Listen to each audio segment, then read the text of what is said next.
শেষ পর্যন্ত গ্যালারির তলায় ঠাঁই হচ্ছে শিবদাস বিজয় দাসদের, জানিয়ে দিলেন মোহনবাগান সচিব দেবাশিস দত্ত। সংগ্রহশালা তৈরি হলে সেখানে ঢুকবে এই মূর্তি।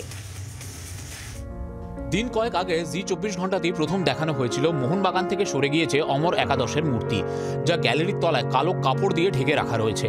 এবার সেই গ্যালারির তলাতেই কালো কাপড় সরিয়ে মূর্তি স্থান পেয়েছে। সোমবার সচিব দেবাশিস দত্ত তা ঘুরে দেখেন, একই সঙ্গে মূর্তি সংস্কারের প্রয়োজনীয় নির্দেশ দেন। শেড করতে পারছিলাম না আর্মির এতে, তো সেই জন্য আমরা দেখছিলাম যে মূর্তিটা ডিটোরিয়েট করছিল বৃষ্টি, রোদ, জলে। ওনার প্রোটেকশান দেওয়া খুব দরকার ছিল, সেই জন্য আমরা খুব সুন্দর জায়গা আর্মির সঙ্গে কথা বলে জায়গা করে সেই জায়গায় শিফট করে এখন সুন্দর করে রাখা হয়েছে।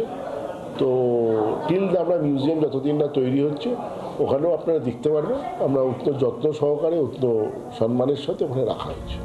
এদিকে মোহনবাগান সচিব এদিন জানিয়ে দিলেন 15ই জানুয়ারি ক্রিকেট দিবসের দিন Mohun Bagan east Bengal cricket derby পড়ে গিয়েছিল, যা সিএবি সভাপতিকে অনুরোধ করে তারা পরিবর্তন করেছেন। আমরা সিএবি প্রেসিডেন্টকে চিঠি দিয়েছিলাম, অনুরোধ করেছিলাম ম্যাচটা পিছিয়ে দেওয়ার জন্যে, আমাদের এটা ক্রিকেটিং ডে চুনী গোস্বামীর জন্মদিনে পালন করছি এটাকে বলে। তো উনি I am thankful to Snehashis Ganguly, উনি আমাকে ফোন করেন, ফোন করে আলোচনা করে ওই খেলাটা 15, 16, 17 ছিল, সেটাকে এখন 16, 17, 18 করে দেন, একদিন পিছিয়ে দিয়েছেন। তো তাতে আমরা ওনাকে ধন্যবাদ জানিয়েছি। পরের দিন থেকে মোহনবাগান খেলা আছে। মোহনবাগান কর্তারা অমর একাদশের মূর্তি গ্যালারির তলায় আপাতত সুন্দর করে সাজিয়ে রাখবেন, তারপর সংগ্রহশালায় ঢুকবে এই অমর একাদশের ঐতিহাসিক মূর্তি। ক্যামেরায় সৌমেন্দ্রর সঙ্গে দেবাঞ্জনের রিপোর্ট, জি24 ঘন্টা। বাংলার আওয়াজ, বাঙালির আবেগ, জি24 ঘন্টা।